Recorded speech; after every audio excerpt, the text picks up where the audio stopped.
It takes about an hour to dig a grave.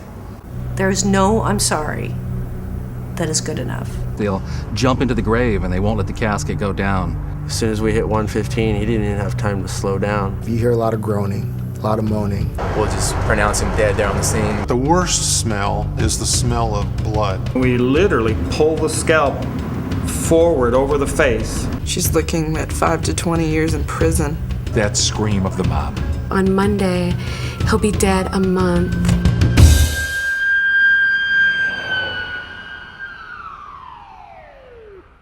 I got a call around 9:30. That night, there was a party train. There's been a horrible accident. I believe somebody cut my son off. There's a body of a guy in the road. If one flew in front of the motorcycle, the rest would.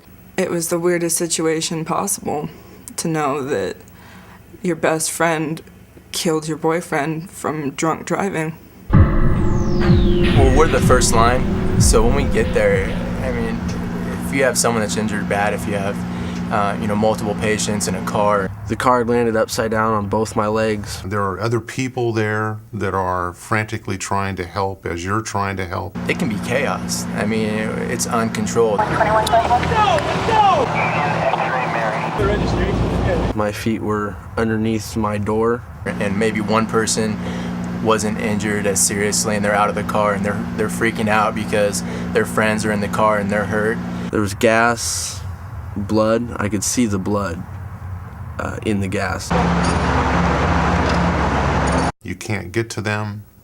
You can't get them out of the vehicle. Glass was all in my face. I have glass in my forehead, in my knees still. I got a kid in the car screaming and yelling. He got tossed out of the car while we were rolling. I can't seem to get a pulse. He landed in the middle of the freeway. They're sitting there watching their friend, posture and seize and unresponsive and just gorked out of his mind. And there is a lot of blood around, especially on their head and in their hair. We had blood all over our face, gas. I've had a teenager ejected through the windshield who was stuck in the windshield and, he was scalped. You can see that their injuries are so severe that what you have to bring just isn't going to answer the problem. We'll just pronounce him dead there on the scene, put a monitor on him, and check his heart rate.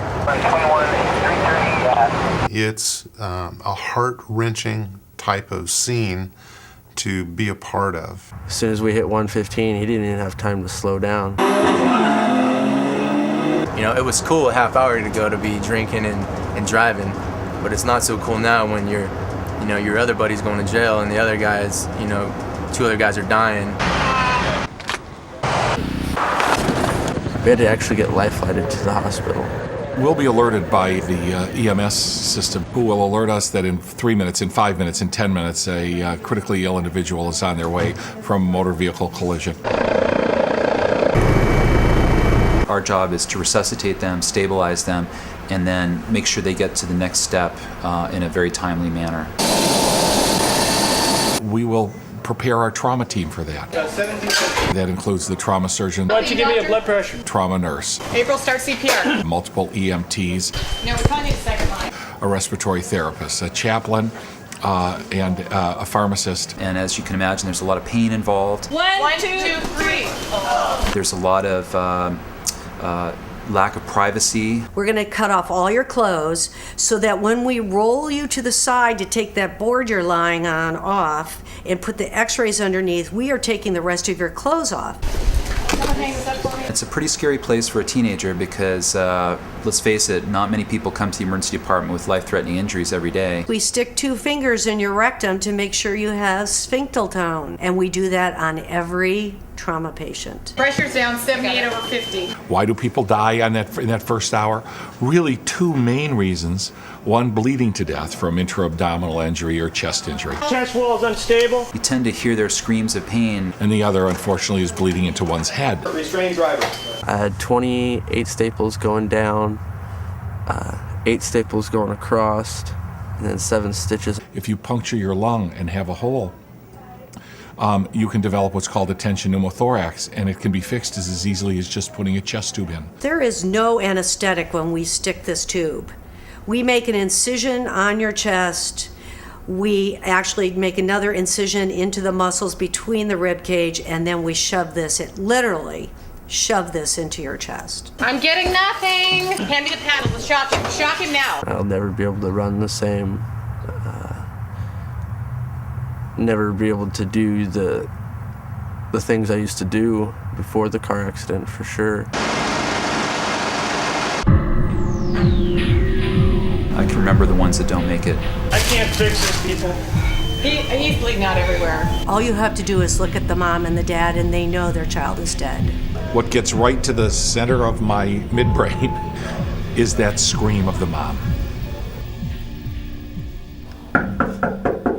The coroner will call us out when there's a fatality, because our job and our responsibility after the fact is to go and tell the family members that their loved one has died. This was the most toxic contamination our family has ever experienced. We go into people's homes and have exploded their lives and shattered their hearts. Does anybody have any Visine?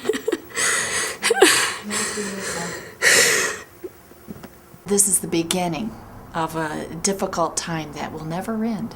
The impact will go on every day of our lives. Doing the death notification begins their journey forever, a new kind of normal at best, but they'll never be the same. We usually just throw a sheet over him and wait for the coroner to come get him. As a deputy coroner, we're called out to the scene of the motor vehicle accident. That's the chalk lining of his bike. We take a look at the body, where it's laid, where it was pronounced deceased, briefly examine the body. It was awful. I mean, there's blood on the streets. For a male victim, we'll be looking through the pockets to try to find a wallet so that we could find an ID to identify the body. There's stuff strewn about all over the road. Do you know there's no brake marks in where my son was killed? And then we prepare the body to bring back to the coroner's office. Her decision determined and affected everybody's destiny. His mother, she asked me to go with her to the coroner's office to pick up his belongings. It'll be packaged in just a plain envelope, and it'll be handed over to them, and they'll sign for that property. They laid them out. His license, his wallet, everything that was in his bags, his helmet. To receive that plain envelope with those personal effects in it is kind of a finality. It became real that day because it doesn't seem real.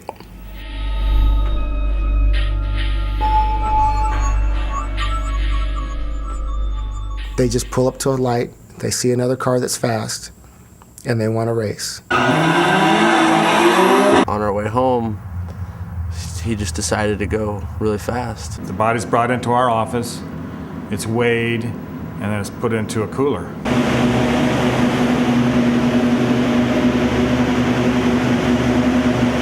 Doing about 115. It's usually the next day when we do our work.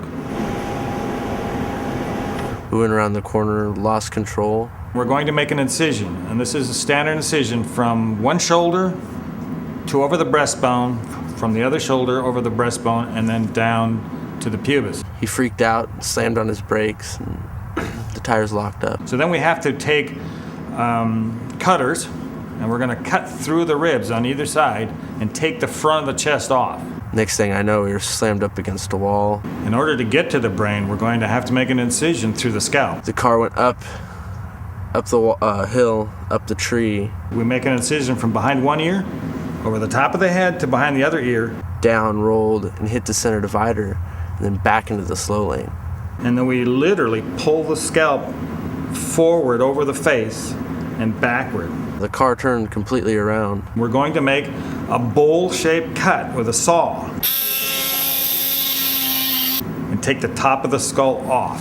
We're facing the semi that we had just passed. And we're going to take the brain out and we're going to cut it like a bread loaf. I was looking at him hoping he's not going to hit us. We see the skull is essentially removed from the spine. As I grabbed the door handle in the Mustang and the seat, I said, God save me. The heart can be totally torn away from its attachments and be just found laying in the chest. He got tossed out of the car while we were rolling. What we really see is that they get thrown in front of the car, then the car is rolling and it rolls over on top of them and crushes their head like an egg. This appears to be victim's teeth. He landed in the middle of the freeway. So those kind of injuries are horrendous. He wasn't impaired. We weren't drinking or anything. He was just gonna go fast. When the bodies come in, we wash them. The backhoe, the tractor will come in. It'll measure the size of the plot that it needs to take out. We start by posing their features so that they look natural and lifelike. The backhoe will remove the dirt down to about 6.5 feet. We make an incision right in the neck. A cement liner is placed into the grave itself. We use a tube to put the formaldehyde in using this machine, which the casket then will fit inside of, and a cement lid then will fit over the top of the liner. As we do that, the blood flows out. That casket starts to lower and go into the ground. We dress them, cosmetize them, and place them in their caskets. And then they put the sod over the top of it, and the marker goes on. It takes about an hour to dig a grave.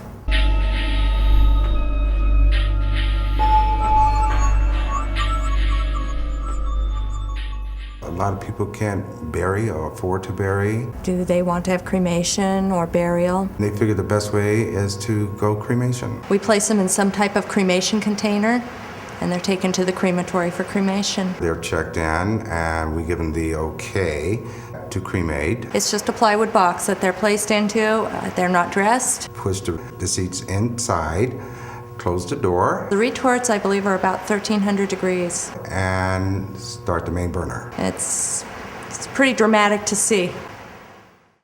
The emotional roller coaster that these families unfortunately have to go on is something extreme that most people will never have to feel. She took out a part of us. You remember the parents saying goodbye for the last time and just falling apart. It was an honor knowing him. That person's gone. They're gone out of your sight. And we could have gotten married. He was so cool. But now we'll never know. The real pain for any family doesn't start until after we leave them. He was at the gas station working, smiling. You never met anybody with this type of charisma. The last thing I told him was, I love you, and I'll see you later. He tells us, as a family, not to be sad. But later never came. It's a definite eye-opener to see all these kids that are 17, and younger being in the cemetery that shouldn't be here. I mean, no one should be here, but being that young and being here, it's sad. If you have friends in the car and you don't want to think about yourself, think about them, because you're ripping out someone out of their life and you're going to tear that family apart. Other people are not expecting you to be there at that high rate of speed. If it doesn't feel right, don't do it. If you have to think twice about it, don't do it. This might be our job, but we never forget you. Who makes the decision of who's going to be a drunk driver? A drunk? Well, that's what we mean by impaired. Is it worth it to be late, to get in trouble with your parents? No. You have to basically relive the events that have led to their child dying. What we normally do is we'll take a photograph of the person's face and show the parent the photograph and ask them to do identification by that means. The divorce rate is extremely high amongst families that have lost a child. This is the beginning of a difficult time that will never end. They have to pick what they're going to place their child in forever. It's the senselessness of it all. It's the kind of the loss of the future that they had. The level of my love is the level of my sorrow. This is the last place you want to be.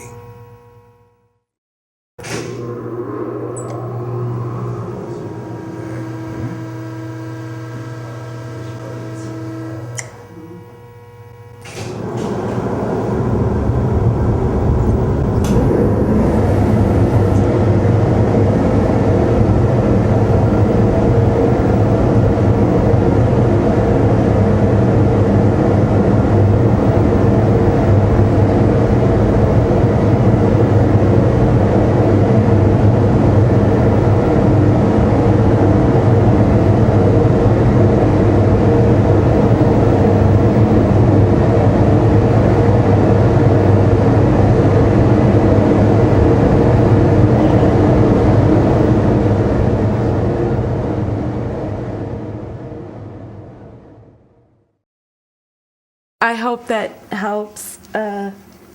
Yeah.